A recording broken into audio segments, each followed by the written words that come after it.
여러분 안녕하십니까, S모티브 최작가입니다. 자, BMW X7 부분 변경 모델입니다. 이번에 새로 나온 신형이죠. 2023년형 모델입니다. 차종의 등급은요, X7 X드라이브 40i 휘발유 엔진이 되겠습니다. 물론 디젤 엔진도 있고 몇 가지의 종류 선택 옵션도 존재합니다. 본 차량은 BMW OS 8.0이 채용된 그런 차량이 되겠습니다. 인포테인먼트와 커넥티비 기능을 강화를 했어요. 엔진룸을 한번 열어볼게요. 하나, 둘. 문은 살짝만 이렇게 놔도 소프트 클로징 됩니다. M 스포츠라 타이어도 멋있고 웅장하죠? 잠깐 엔진룸 열기 전에 설명을 하나 드리면은, 자, 전면 타이어는 275에 40R 22인치 장착이 되어 있고요. 휠도 크고 캘리퍼 상당히 도드라집니다. M도 있고요. 그리고 자, 후면은 밑에 쪽에 지금 스펙이 있는데 315에 35에 R22인치 캘리퍼 적당하고요. 그렇습니다. 엔진룸 볼게요. 그대로 이렇게 들어 올리시면 아주 부드럽게 올라갑니다. 정숙한데도 불구하고 후분 매트를 아주 두껍게 이렇게 세팅을 해 놨네요. 엔진은 마치 740에서 봤던 느낌 그대로 가운데 센터로 구성이 되어 있습니다. 포르쉐 같죠? 그래서 그런지 무게 배분도 좋고 그래서 주행감도 좋았고, 자, 이 친구 마일드 하이브리드입니다. 보라색 케이블이 전원 전력을 제네레이터에 계속 공급을 해줍니다. 그래서 연비 좋고 우리가 생각했던 것 기대 이상으로 주행감, 그리고 연비, 토크, 높은 토크가 상당히 중요한 거 아시죠? 그런 걸 보여줍니다. 연비는 덩치 대비 사실 옛날에는 안 좋았지만 지금은 더 좋게 탄생했다는 의미를 듭니다. 그래서 조금 더 연비에 도움을 주는 그런 구성이라고 좀 보여줘서 이렇게 말씀을 드려봅니다. 본네트를 이렇게 열어놓으니까 무슨 정비하는 느낌도 들고 재밌죠. 자, BMW는 2000년도부터 X5를 시작으로 해서 SUV 라인업을 지금까지 X1 해서 쭉 가서 X7까지 풀 라인업을 구축을 하고 있습니다. 이 친구는 전장이 5m가 넘어요. 정확히 말씀드리면 5100 조금 더 올라간다고 보시면 되겠죠. 또 하나 말씀드리면은 저번 시간에 저희가 740i 방송했는데 740보다는 10몇 cm가 좀 짧기도 합니다. 근데 왜 느낌이 더 커 보일까요? 바로 머리 헤드 공간이 커져서 그런 느낌이 듭니다. 무슨 이야기냐면요, 자, 이쪽으로 보시면 머리의 공간이 상당합니다. 많이 커요. 정말 널찍하고 커다란 공간을 보여주기 때문에 차체가 갖고 있는 그 스케일이 웅장하다고 느낄 수밖에 없지 않을까라고 생각이 되는 거예요. 종합적으로 보면은 휠 베이스가 3m가 넘는 등급인데 X7은 지금 현재 SUV 시장에서 많은 의미들을 갖고 있어요. 대형 플래그십 SUV 명칭으로 불려지면서 지금까지 높은 판매율을 갖고 있고요.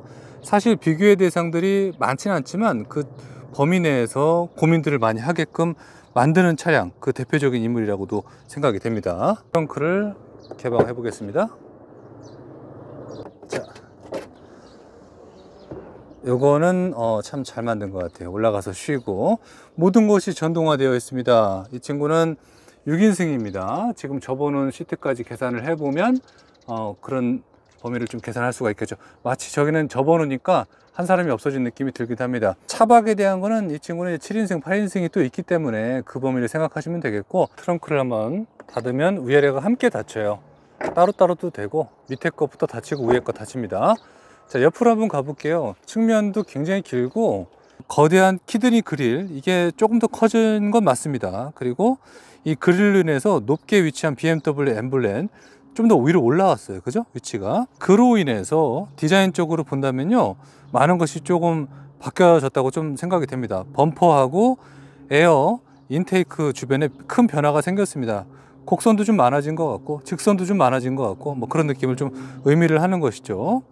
그리고 주간등하고 이렇게 헤드라이트하고 좀 분리형으로 갖고 약간 꺾이는 범위가 디자인적으로 좀 공격적인 느낌도 있습니다. 그래서 도로에서 보면은 익살스럽게 보이기도 하고 웅장해 보이기도 하고 여러 가지 아이러니한 느낌들을 많이 주는데 이 범위는 어디까지나 많은 분들한테 좀 사랑을 받고 관심을 받고 있다, 이렇게 좀 저는 좀 표현을 하고 싶어요. 지금 보시는 이 슬림한 주간 주행등하고 방향지시 등하고 분리가 된 이 범위는 약간 적응형 매트릭스 헤드램프라고 좀 표현을 하는데 정식 명칭이 그렇습니다. 이 아래에 별도의 하우징이 또 배치가 되어 있어요. 그래서 도드라 보이지도 않고 캐스케이드 조명의 어떤 키드니 그릴을 더욱 돋보이게 해서 키드니 그릴이 야간에 보면 또 굉장히 또 웅장합니다. 더 웅장해요. 그래서 그런 범위를 조금 더 강조시키는 디자인적 요소로도 또 생각이 됩니다. 일반형 모델 같은 경우는 이쪽 범위가 이제 크롬, 실버 이런 느낌으로 표현되는데 이 친구는 M 스포츠라 블랙으로 이렇게 표현이 되어 있습니다. 그래서 그 면모도 좀 참고하신다면은 추후에 등급에 따라서 구매할 때 좀 도움을 얻으실 수 있으리라 생각이 돼요. 이 측면의 실루엣이 구형이라고 해야겠죠. 바로 이전에 또 있었으니까 지금 계속 인기를 판매되고 있으니까 측면 실루엣이 크게 달라지는 않았습니다. 그리고 여전히 22인치가 되는 대형 힐과 휠 아치죠. 발음이 잘 안 되는 정도로 큽니다. 대형 휠 아치를 만들어내서 차체가, 이 전체적인 자세가 크기와 균형을 잘 이루어집니다. 이것이 작게 디자인돼서 약간 흐트러지는 디자인이 있는데 렉스턴 차량이 좀 그렇긴 하죠. 아치형의 어떤 스타일에 따라서 말이죠. 근데 좋은 차예요. 많이 노력하고 있으니까 우리 한국차도 사랑해 주자고요. 어쨌든 전체적인 균형이 매우 잘 표현이 됐다고 저는 개인적으로 생각이 됩니다. 자, 타려고 시트만 밀면은 자동으로 이렇게 뒤로 가거든요. 일단 뒤에 타셨다면 말이죠. 한번 올라타 볼게요. 자, 이 친구는 6인승입니다. 그래서 가운데 컵도 놓고 이렇게 쭉 수로 공간이요, 사실 느낌을 한번 보시면 좋을 것 같고요. 가죽이 너무 고급스럽고 너무 좋네요. 이 가죽 재질은 정말 제가 떼다가 어디다 쓰고 싶을 정도로, 명품 백을 만들고 싶을 정도로, 사실 이 차 자체가 명품이죠. 그런 우스갯스러운 생각도 해보게 되고요. 인테리어는 레이아웃과 콕핏의 디자인으로서 완전히 좀 달라졌다는 느낌이 듭니다. 그죠? 와이드합니다. 그죠? 여러분 보셔도 아마 공감되는 범위가 좀 있지 않을까 생각이 되고, 12.3인치예요. 이 계기판하고 디스플레이는 14.9인치가 합쳐져서 센터 패시아 디스플레이가 포인트가 되겠습니다. 이 인포테인먼트 시스템은요, BMW OS 8.0으로 작동이 되고 있습니다. 한번 켜볼까요? 자, 운전석으로 다시 올라타서 시동을 한번 켜보겠습니다. 웅장하네요. 문 닫아보고, 자, 시트 포지션 좀 맞춰보고, 오케이, 좋습니다. 자, 이 친구의 또 다른 매력이 있어요. 바로 눈부심 방지 코팅이 적용이 됐다는 것이 또 다른 매력으로 보여집니다. 눈이 안 부셔요. 이게 되게 특이한 기술인데, 이건 어떻게 제가 영상으로 뭐 표현을 할 수가 없네요. 좀 이해해 주시고요. 대시보드의 이 상부에 가죽에 대한 범위가 눈부심을 또 차단해 주는 느낌이 듭니다. 커버, 뭐 카울 이렇게 표현들을 하죠. 그래서 눈부심에 대한 범위가 이전 모델에 좀 지적을 받았던 건 사실인데 그런 걸 이렇게 잘 승화시켰다고 생각이 돼요. 그리고 이 스티어링 휠이라고 일반적으로 얘기를 하죠. 3 스포크 스티어링 휠을 리모컨 버튼하고 양쪽에 있죠. 그리고 디지털 관련 장비들은 7 시리즈하고 동일합니다. 7 시리즈 저희가 방송했던 바로 이전은 D컷 핸들, 그죠? 운전대 이 링은 스티어링 휠, 이 핸들은요, 그냥 한국말 핸들은 두껍지도 않고 얇지도 않고 딱 좋습니다. 그리고 구입되는 어떤 연령대 대부분 선호하는 그런 취향들이 있어요. 얘는 아날로그가 공조를 합니다. 그래서 버튼류들을 보면은 이거 뭐 바뀌긴 한 거야? 라고 하지만 실질적으로는 다 숨어져 있어요. 차간거리 반주열 다 됩니다. 그러니까 걱정하실 거 1도 없고 그냥 아날로그랑 공존하니까 편하게 운전할 수 있다라고 생각하시는 제 말을 믿으셔도 됩니다. 자, 그리고 이번에 토글 버튼으로 바뀌어 갖고 굉장히 낫죠. 이 버튼을 톡 당겨서 내리시면 기어 변속이 편안하게 이루어지는 그 자체도 매우 큰 특징이라고 보여집니다. 이렇게 그냥 드라이브, 후진, 뭐 조금 하면 중립이죠. 그리고 파킹, 이게 직관적이고 참 쉽다는 거죠. 그리고 주행 모드를 뭐 스포츠,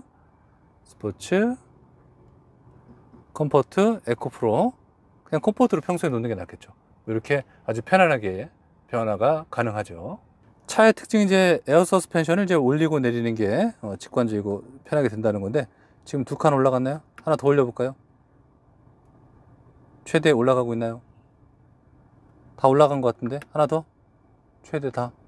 요 느낌이 굉장히 부드러워요. 그 시동 꺼볼게요. 자, 지금 혼자 방송 찍고 있어서 내려서 봐야 될 것 같아요. 자, 내려서 혹시 내려가는 건 아닐까? 문 닫아볼게요. 조금 올라갔네요. 이 지상고를 올리고 내리는 범위는 아무래도 BMW 고유의 어떤 부드러움을 좀 갖고 있는 것 같아요.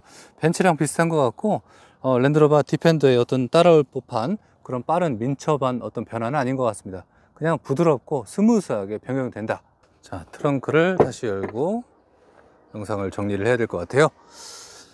자, 보시는 차량은 6인승입니다. 7인승하고 선택을 할 수가 있습니다. 제가 좀 아까 말을 8인승이라고 했던 것 같은데 아닙니다. 6인승하고 7인승으로 선택을 할 수 있고 이해해 주십시오. 감사합니다. 각종 편의장치에서 뭐 C타입으로 충전할 수 있는 범위도 또 많으니까 그런 범위는 크게 걱정하지 않으셔도 될 것 같고, 잘하면요 성인 3명도 앉을 수가 있을 것 같지만 일반적으로는 성인 2분을 권장을 하는 크기라고 볼 수가 있겠죠. 그리고 상부에 파노라마가 있는데 야간에 15,000개의 조명이 색다른 분위기로 유리에 비춰진다고 합니다. 자, 다음 시간에도 다른 차량으로 영상 제공할게요. 감사합니다.